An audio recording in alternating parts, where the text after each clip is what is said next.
नगराच्या राष्ट्रवेशीवर न पाठिलेली आणि न देखिलेली अशी व्यक्ती आमच्या लेखनासमोर उभी राहिली. कोण आपण? श्रीदेव अभिराम. श्रीदेव अभिराम तुझं कल्याण करण्यासाठी आले. नेत्रासमोर उभी असणारी व्यक्ती ही निश्चितच काही अंशी रामांसारखी दिसते नाही आहे. हे तुमचं मत झालं. मान्य तुला करावं लागेल. निर्माल्य नगराचा युवराज कंदर्प आपल्या डोळ्यासमोर उभा आहे. माझी ओळखी करून देतोय. तुमची ओळख तुम्ही मला करून दिला. मी श्रीदेव अभिराम. माझ्या डोळ्यासमोर सांप्रत उभी असणारी व्यक्ती किंचित तरी त्या श्री रामांसारखी मला दिसते. पण तुमच्या येण्याच्या पद्धतीवरून आणि बोलण्याच्या स्वरावरून तुमच्यात राम काही मला दिसत नाही.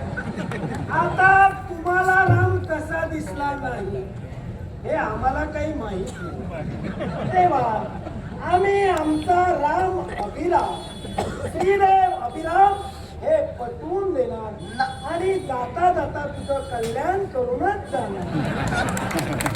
म्हणजे माझ्या कल्याणाचा निर्धार करूनच या निर्माल्य नगराच्या राष्ट्रवेशीवर जर आला असेल, माझं कल्याण तुम्ही कराच, पण तुमची उत्तर पूजा केल्याशिवाय मी काही तुम्हाला आता सांगणार नाही. देव म्हटल्यानंतर त्याची पूजाही केली जाते. उत्तर पूजेचं ऐका, देव म्हटल्यानंतर पूजाही केली जाते आणि उत्तर पूजाही केली जाते. देवाला सारं काही मान्यच आहे. तू वाईट बोललास तरी देवाला आनंद, देवाचा आदरातिथ्य केलास तरी आनंद, आणि काही झालं तरी तुझं कल्याण करूनच जाणार. माझ्या कल्याणाच्या उद्देशाने जर आला असाल तर तुमच्या या बोचऱ्या बोलण्यातून तुम्ही माझं कल्याण कसं करणार हे आता मला पाहायचं आहे. तेव्हा ऐका, विषय भरकवण्याचा प्रयत्न करू नका. तो माझा प्रश्न आहे, तू सांगू नको. ते तू ठरवू नकोस. मला जसं हवं तसंच मी करून पण तुमच्या समोर कंदर्प उभा आहे. तो कुणी नगराच्या राष्ट्रवेशीवर उभे आहे. तुमच्या राज्यात उभे नाही. तेव्हा देवाला बंधन नाही. देव कुठेही जाऊ शकतो आणि देव अभिराम हा आगळा वेगळाच आहे.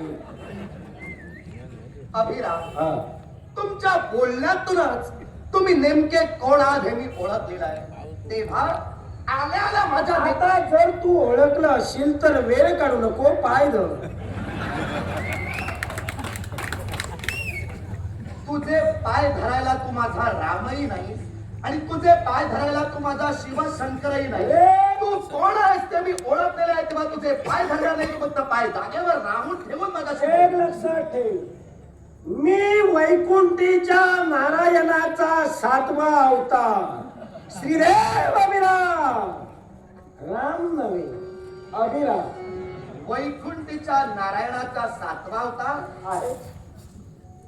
विश्वाच्या पाठीवर वैकुंठीच्या नारायणानं दशगर्भ भोगण्याचं वचन आपल्या प्रिय भक्तांना दिलं. त्यातला मी अर्थात राजा अंबरीशांना खऱ्या आपल्याला वैकुंठीच्या नारायणानं ते वचन दिलं की दशगर्भांच्या पिढा तुझ्या इच्छेसाठी हा वैकुंठीचा नारायण भोगेल. अर्थात त्यांच्या इच्छेचा 7वा अवतार तू वैकुंठीच्या नारायणाचा 7वा अवतार तू म्हटलंस आणि तुला तुझ्या ज्ञानाचं प्रकटीकरण तू करून दिलं. पण राजा अंबरीशांसाठी वैकुंठीच्या नारायणानं दशगर्भ भोगण्याचं वचन त्याच्या अंबरीश राजांना दिलं. तेव्हा दशगर्भातील 7वा खऱ्या अर्थानं प्रभू रामचंद्र. अर्थात श्री ही पदवी आहे. राम हा श्रीराम झाला याच्या मुळाशी असणारं कारण मानवतेची मर्यादा मानव जातीनं प्रभू रामचंद्रांकडून शिकलेली आहे. तेव्हा तुझी होता एक पत्नी एक वचनी एक मणी हे अंगीकारणारा माझा राम होता, म्हणून माझा राम देव झाला. आता तुझा प्रश्न प्रश्नाचं उत्तर दे. पण तू काय म्हणालास? प्रभू रामचंद्र हे देव होते. मानव असून देव करून त्याला मानवाने पूजिलं. मग मी तेच सांगतोय, मला सुद्धा पूजा. मी सुद्धा देव अभिराम आहे. तो देवा मी आहे. रामात आणि तुझ्यात फरक काय माहिती? रामाला कधी जगाला सांगितलं नव्हतं मला देव म्हणाले. अरे बाबा, पण तुझ्यासारखा म्हणतोय आम्ही मानवगड उपसून येणार त्यांची भक्ती करावी की काय? पर्याय नाही तुझ्याकडे. कारण अरे बापात आणि मुलाचा फरक असू शकतो तर देवात आणि मानवात सुद्धा फरक असू शकतो. अभिराम आपण काहीतरी बोलू नका. योग्य तेच बोलतो. तुमच्या मुखातून शब्द बाहेर पडले आता तुमच्या शंकेचं निराकरण मी करतोय. सीतामाई रामांना खऱ्या अर्थानं का कळली नाही त्यांचं पावित्र्य सीतामाईचं रामांना का कळलं नाही असा शब्दप्रयोग आपण वापरत मला प्रश्न केला.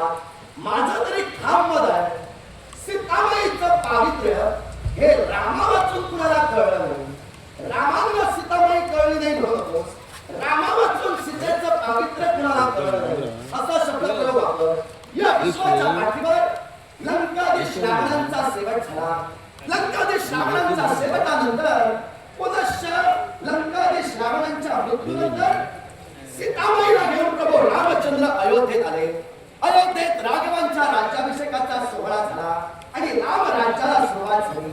पण तरी सुद्धा राघवांनी सीतामाई त्यागली याच्या मुळाशी कारण होतं. रजक निंदा झाली होती. एका रजकाच्या मुखातून शब्द बाहेर पडले. लंकाधीश रावणांकडे काही काळ राहिलेली स्त्री हा राघवात सांभाळतोय तेव्हा सीतामाई पवित्र आहे हे माहित होतं म्हणूनच हिराटन राघवांनी त्यांना त्या सीतामाईला पुनश्च अयोध्येत राहिलं होतं. पण त्यागली काय याच्या मुळाशी कारण होतं. प्रभू रामचंद्र हे लाखांसाठी झटणारे होते.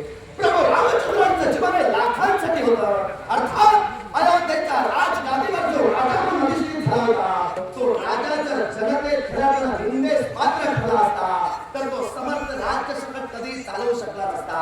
अर्थात ज्या रजकाने निंदा केली त्यानुसार जनतेसाठी रामांना सीतामाई त्यागावी लागली तेव्हा शब्दप्रयोग आदी बदल सीतामाई रामाशिवाय कुणाला कळलेली नाही. मग जर का अयोध्यावासियांचा विश्वास प्रभू रामांवर होता तर प्रभू राम त्यांना पटवून देऊ शकले असते की ती पावित्र्यवानच आहे ती पतिव्रताच आहे हे पटवून देव म्हणून आणि विश्वास म्हणून देव देऊ शकले असते. का याला कारण याचा अर्थ असा होतोय की प्रभूने जे केलं हे चुकीचंच केलं. दुसरी गोष्ट अरण्यात निर्जनस्थळी तिला सोडण्याचं कार्य केलं. तिला याची कल्पना दिली होती का? एक गोष्ट कायम लक्षात ठेव. राघव माझा चुकीचा असा शब्दप्रयोग आपण वापरला. मी तरी माझ्या राघवाचा स्वाभिमान घेऊनच तुमच्या बरोबर बोलेन.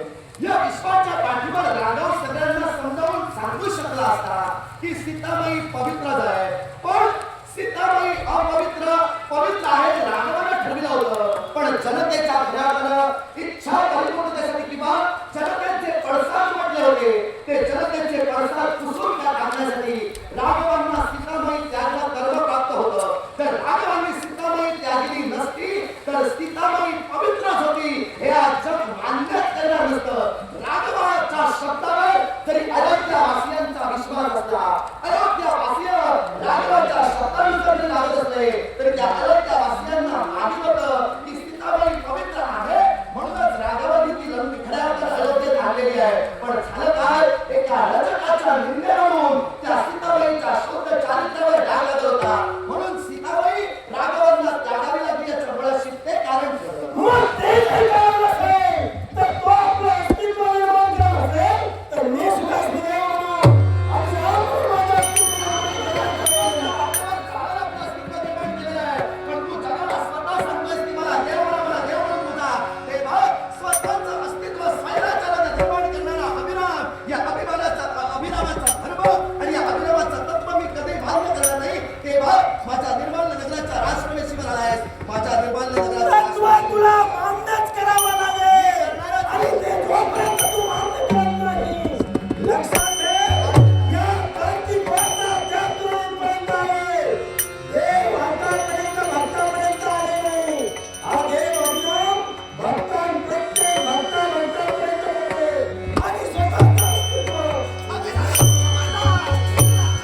संधी देऊन मी जातोय तर माझी वेळ संपली. आता